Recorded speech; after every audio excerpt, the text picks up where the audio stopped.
ஒரு நாள் ஒரு இளைஞன், ஒரு 21 வயசு இளைஞன் வந்தான். எனக்காக நீங்க ஆஜராகணும். என்ன கேஸ் பண்ண? அவன் சொன்னோன்னு, என்னப்பா இந்த மாதிரி கேஸ்ல போய் என்ன அப்பியர் ஆக சொல்றேன்? நான் முடியாதுப்பான். இல்லைங்க, நான் சொல்றதுல உண்மை இருக்கு, நான் உங்களுக்கு எல்லாமே இப்ப சாட்சியெல்லாம் விட்டுருப்பா. மேடம், நான் சாட்சிக்காக சொல்ல, சத்தியத்துக்கு சொல்றேன், நான் இல்லை குற்றவாளி. எனக்கு நீங்க ஆஜராகிறதுனால எந்த பாவம் வந்தாலும் எனக்கு வரட்டும். ஆனா நான் சத்தியமா சொல்றேன், நான் தப்பு பண்ணல. அவன் மீது ஒரு பாலியல் வழக்கு போடப்பட்டது சார். அதை விட பயங்கரம் என்னன்னாக்க, பாலியல் வன்முறையில பாதிக்கப்பட்டவள் ஒரு 14 வயது பெண்.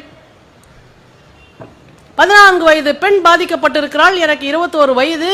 இந்த வழக்குல நீங்க என்ன ஆஜராக சொல்றியப்ப, என்னப்பா இதெல்லாம் விளையாட்டா இருக்கு அப்படின்னு. அவன் ஆனா உட்காந்து கதையா ஒரு கதையா சொல்றான். என்ன நடந்திருக்கு எல்லாம் சொல்லும் பொழுது அவன் சொல்லுவது முற்றும் உண்மையாக இருக்கிறது. ஒரு நிரபராதி கூட தண்டிக்கப்படக்கூடாதுங்க. அதுக்காகத்தான் நான் உங்ககிட்ட வந்திருக்கேன். இந்த வழக்கா யாரும் நடத்திடக்கூடாது. நான் உண்மையிலேயே நிரபராதி என்பதை நம்புபவர்கள் மட்டும்தான் நடத்த வேண்டும் என்பதற்காக உங்களிடம் வந்திருக்கிறது. சரி, என் மனசு கிளியரா இருந்தது. நான் அந்த கேஸ் எடுத்து நடத்தினேன் சார். மகளிர் நீதிமன்றத்தில் அந்த வழக்கு நடக்கிறது. நீதிபதிக்கு என்ன பார்த்தாலே டென்ஷன் ஆகுது.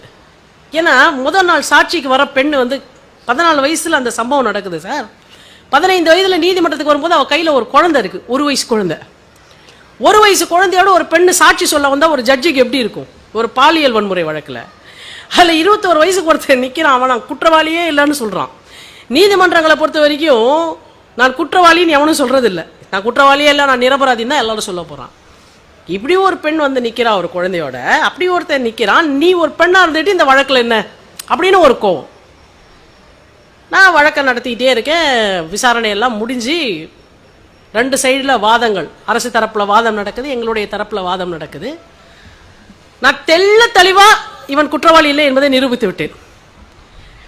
வேற வழியே கிடையாது. குற்றவாளின்னு எழுதுறதுக்கு ஒரு பாயிண்ட் கூட அதுல தீர்ப்பு எழுதுறதுக்கு இல்லை சார். வேற வழியே இல்லாமல் அந்த நீதிபதி வெறுப்பாயி, எரிச்சல் இருந்தாலும் வேற வழி இல்லாமல் நிரபராதி என்று தீர்ப்பு எழுதுகிறார். ரொம்ப எரிச்சலோட உச்சத்தில் எழுதுறாங்க சார். தீர்ப்பெல்லாம் முடிஞ்சிடுச்சு, விடுதலை ஆயிடுச்சு.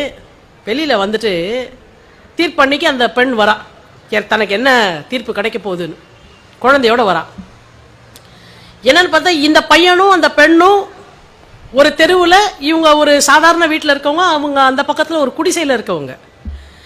இந்த பெண்ணுக்கும் இந்த பையனுடைய சகோதரிக்கும் கொஞ்சம் நட்பு உண்டு. இவங்க வீட்டுக்கு டிவி பார்க்க வர பெண்ணு. இந்த வழக்கை எப்படி அவங்க இந்த பையன் மேல போடுறாங்கன்னா, இவங்க வீட்டுக்கு டிவி பார்க்க போகும்போது எனக்கு இவன் மேல பழக்கம், அதனால இந்த மாதிரி போயிட்டு இருந்தேன். ஒரு நாள் இப்படி ஒரு சம்பவத்துல என்னை இப்படி வன்முறையாக இப்படி செய்துட்டா. இதுதான் வழக்கு. ஆனா அவள் சொன்னது முற்றும் பொய்யானதுன்றதுக்கான எல்லா விஷயங்களையும் நான் நீதிமன்றத்தில் வைத்தேன் சார். தீர்ப்பு முடிஞ்சிருச்சு. அந்த பொண்ணு வந்துட்டா, உனக்கு விடுதலைப்பா அப்படின்றாங்க. அந்த பொண்ணு ஒண்ணுமே சொல்லலை, குழந்தையோட கையில வரா. நானும் வரேன் வெளில, அந்த பையனும் வரான். மேடம் ஒரே ஒரு நிமிஷம் இருங்கன்னு சொல்லிட்டு அந்த பிள்ளைய கூப்பிட்டான் சார். ஒரு நிமிஷம் இங்க வா அப்படின்னா. என்ன, எனக்கு இந்த வழக்குல இருந்து தான் விடுதலை வேணும்னு நான் நினைச்சேன். ஏன்னா உனக்கே தெரியும் நான் செய்யல தானே, என்கிட்ட ஒரே ஒரு தடவை சொல்லுன்னா. அந்த பொண்ணு அப்படியே பார்த்துச்சு சார் அவனை. நான் கேட்டேன், அம்மா நிஜமாவே அவன் செய்யலையாம்மா, நீ ஒரு வார்த்தை சொல்லு, கேஸ் முடிஞ்சு போச்சு, இப்ப சொல்றதுல உனக்கு ஒரு பிரச்சனையும் இல்லை, ஒரே ஒரு தடவை நீ உண்மை பேசு அப்படின்னு அந்த பெண்கிட்ட. இல்லை நீ செய்யல அப்படின்னு அந்த பொண்ணு கீழே தலையை குனிஞ்சிட்டு சொல்லுச்சு. இது போதும் எனக்கு, எனக்கு தீர்ப்பு முக்கியம் இல்லை, நீ சொன்ன பத்தியா நான் செய்யலன்றது, அதுதான் எனக்கு முக்கியம்.